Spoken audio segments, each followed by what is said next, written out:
So buddy, let's watch him and let's go ahead and do the review for episode 4 of Marvel's What If. This will also contain spoilers for it, so if you've not seen episode 4 of Marvel's What If, I'd recommend to watch it before you watch this review.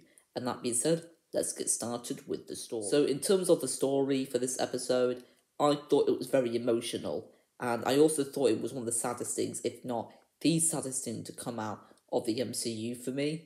It also reminded me of Groundhog Day, with that specific section towards the beginning of the film, of the episode, when Doctor Strange kept reliving the same moment in his life when Christine, his girlfriend, died, and no matter what he did, she wasn't going to come back alive. It was inevitable, and it was quite sad. That for me, I thought it was maybe a bit too sad the entire episode.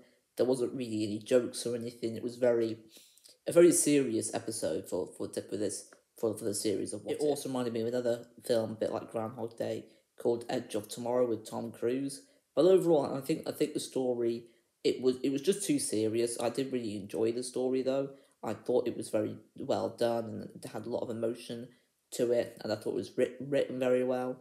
But I don't know. I just think it was just a bit too serious and a bit too dark for the MCU for me. And now I'll move on to the characters for the episode. So in terms of the characters, it was great to see Doctor Strange yet again, and there was also an evil Doctor Strange as well, which I actually cared about both versions of Doctor Strange. The evil Doctor Strange, you knew why he was evil, and it was quite sad really. All he wanted was just Christine back. I also thought that the Watcher was very prominent in this episode, and that was great to see that he was a lot more of an important character. And I think this is the most important one to the What If series because of that. And I also thought that Rachel McAdams did an amazing job as Christine. I thought she did a better performance in this than she did in Doctor Strange, in my opinion.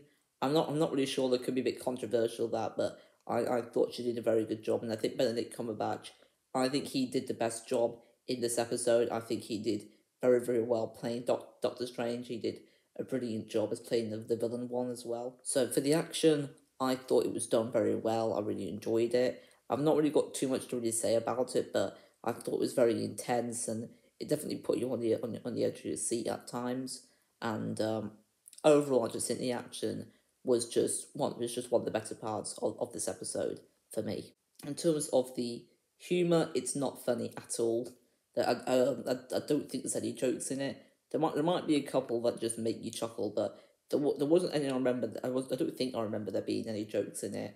I did see this episode yesterday, but I don't remember there being any jokes in it. But if there are, they weren't particularly that funny. If there were any, which is a very serious episode, pretty much all the way through. In terms of the animation, I'm getting used to this animation style now, and I think each episode the animation style is getting better and better. This one is a lot more of a darker tone, is a lot more just dark colors overall, which does make sense for the theming of the episode. Which is what if Doctor Strange loses his heart instead of his hands. I thought it meant he actually does lose his heart, but it just means he just loses his girlfriend Christine, who was really important. Now we'll move on to the verdict. What do I rate it out of 10? I would rate it an 8 out of 10. It's my favourite. Well, it's my second favourite after episode 2, which I would also rate an 8 out of 10. It would have been my favourite if it weren't for the ending, which we'll come back to in a sec. And my favourite is still episode 2. I just had a bit more of an enjoyable time. This isn't one of the more really watchable ones. I think once you've seen it, you won't really want to get back to it. And I think one of the reasons is because of the unsatisfying ending in this episode. It really ended on a sad note. It wasn't very happy whatsoever. And I was sort of disappointed, really. I wanted there to be like an extra 15 minutes and just have the film just back to where it was. I'm not 100% happy with the way it ended. It was a very unpredictable ending, and I think the whole episode was quite unpredictable for the most part. There were a few scenes I thought, I saw that coming a mile off. But overall, I did really enjoy this episode. It's my second favourite, And the more I think about it, the more I might rate it as my favourite. But for now, it's my second favourite episode of What If so far. And looking forward to seeing what episode 5 is going to be. Which episode 5 is out now, I've just not seen it yet. I will do a review for it. And that's it for this video. Thank you for watching. Don't forget to leave a like, subscribe, and comment. And I'll see you guys in the next video. Peace out and ciao.